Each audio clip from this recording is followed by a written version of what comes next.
ndokwase zvakare vadikani vateereri kuchirongwa chedu chamazuva ose Konai Pastor. Toda kuchingamidza vatanga kusangana nesu nhasi. Mwari akukomborere. Vatagara tinawo Mwari akuitirewo zvakanaka zvakare. Tinotenda nevazhinji vari kuramba vachitumira nhaurwa idzi dzatiri kuita kune dzimwe hama dzakawanda. Vazhinji vari kutaura kuti vari kubatsirikana. Vanosara paitwa musiya paduku, musatya kubvunza kuti Pastor hatina kunyatsonzwa mati kudii. Please, ngatiedze kubatsirana as long as zvichiwana mhinduro dzazvo kubva mukati mebhaibheri. Tinotarisa bhaibheri kuti rinoti kudii pamibvunzo yenyu. As long as it's a biblical question, feel free to ask your question. Kana time yangosvika munoona mubvunzo wenyu wakufulaitwa paplatform ino kana kuti pachirongwa chino. Nhasi tiri kupindura zvakare mubvunzo wakabvunzwa neumwe wedu maererano nekutendeuka. Uri kuti iyo, what is repentance? Is it going pamberi pevanhu to confess your sins? What is repentance? Is kuendere pamberi pevanhu wotanga kuti inini muchindoona ndakadai, ndakazodai, ndikadai, ndakarara nemudzimai wababa warapa. Ndo zvaari kubvunza munhu. Ndo kunonzi kutendeuka. Now, mukadzoka especially ku New Testament panoshandiswa warere kuti repent, repent, repent, pese parinonzi repent. Inzwi racho rakashandiswa ipapo pachiGreek rinonzi metanoeo. Metanoeo. Metanoeo. Metanoeo muchaona kuti it has to do much with something that is inward than outward. Rinorevei metanoeo? Metanoeo anoreva kuti change one's mind for the better. Okay? Change one's mind for the better. Metanoeo anorevawo zvakare kuti amend, kana kuti gadzirisa, amend with abhorrence your past sins. Gadzirisa uzere nekusema zvakaipa zvawaimboita kare. Metanoeo. Metanoeo anogona kurevawo zvakare kuti think differently. Saka muchaona zvese zviri mukati, zviri mupfungwa. Saka repentance it's more inward than it is outward. Mwari atotarisa kuti munhu wemukati ashanduka here. Okay? In other words, that change one's mind for the better. Mafungira waimboita anga akaipa, chashandura utange kufunga zviri nani. Gadzirisa uine kusema kuri mukati zvivi zvawaimboita kare. Think differently. Tanga kufunga zvakasiyana nemafungira waimboita kare. Metanoeo. Saka muchaona kuti mukana muchiverenga, mukana kudzidza mukati mebhaibheri, kutendeuka kana kuti kukonfesa kana kuti kureurura kuri panenge ngoti patatu. Kune kureurura kunotarisirwa from individuals naMwari. As an individual, I need to confess my sins kana ndichinge ndatadzira Mwari. Mwari anotarisirwa zvakare kuti perhaps as a group, as a community, as a nation, we need to come before the throne of God and confess our sins. Totendeuka. Mwari anotarisirwa zvakare kuti tigone kutendeuka kana tikatadzirana as individuals. Ndatadzira vanhingi kana kuti vanhingi vanditadzira. Mwari anotarisirwa zvakare kuti pauwiri hwedu tikwanise kutsvagana. Munhu umwe ati sorry, umwe wotoonda zvinzwa. Saka mukaverenga kuna Daniel chapter 9. Daniel chapter 9 mukaverenga imimi verse, I think ndautanga neverse ya 4. Daniel 9 verse 4. And I prayed to the Lord my God and made confession and said, Oh Lord, great and awesome God, who keeps his covenant and mercy with those who love him and with those who keep his commandments. Daniel akunamata ari ega, and he is confessing to God as an individual. Hapana vamwe vanhu varipo.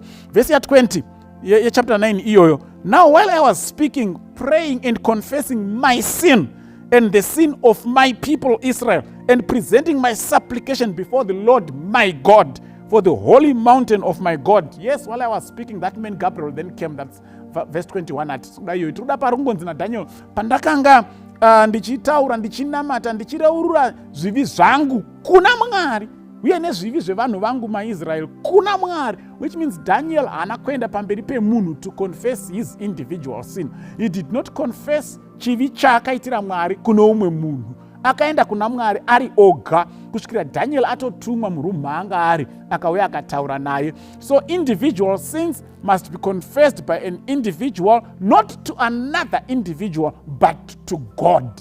Saka kana uine zvivi zvawakaita, you don't need to go pamberi pevanhu. Unoenda kuna Mwari woti Mwari ndakatadza apa neapa neapa. But kana makatadza, say as a nation, as a group, as a community, right, amugoni kuti taakukonfesa individually. Second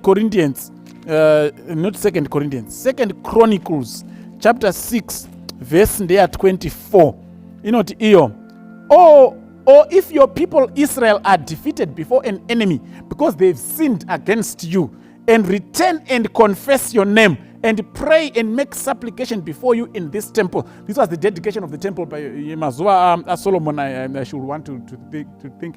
Saka parikunzi kana vari vanhu venyu vaIsrael vatadza, vobva vanokundwa kuhondo because vakakutadzirai, vakauya vakanamata vakareura zvivi zvavo mumba inoyi, inzwai munamato wavo. Saka kana tiine zvatatadzira Mwari tiri boka, then as a group also we need to say vanhu vaMwari tatadza, handei pamberi paMwari tinorevurura, tiudze Mwari zvataita. Izvi hazvivhundutsi because tese takazviita.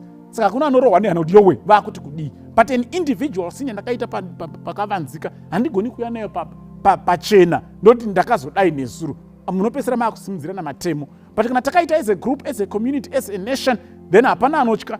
Senyika takatadzira Mwari, takaita zvokuti nezvokuti, ngatiendei pamberi paMwari tireurure. Mwari tiregerereiwo, takakutadzirai pokuti nepokuti nepokuti. Saka Mwari anotiregerera as a group. Then against each other, James chapter 5 verse 16. James chapter 5 verse 16 inowanzoconfuse vanhu vakawanda verse iyo. Teererai munzwe.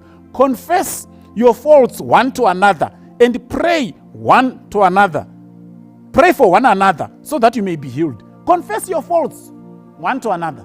Kana paine zvandatadzirana naMichael natafadzwa nani, handifaniri kuenda kuna pastor ndinoti pastor ndiregerereyo ndakatadzira Michael. Kana ari Michael wandatadzira, ndo pari kunzi naJames enda kuna Michael. Unoti Michael kana kutoenda kumba kwake hazvinei kuchechi izvi. Michael ndinzwiro handiregererewo, ndakangoitawo hasha paya ndikazotaura zvisiri izvo.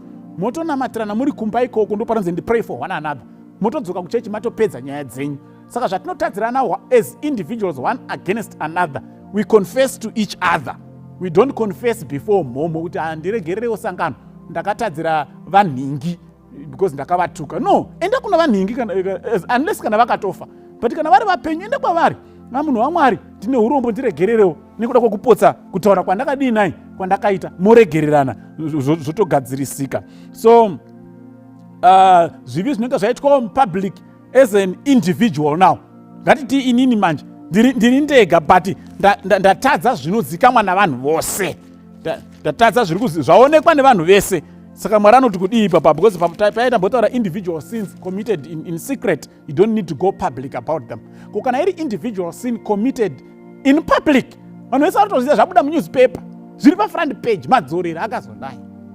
Ndodii manje. Acts 19 verse 18. And many who had believed came confessing and telling their deeds.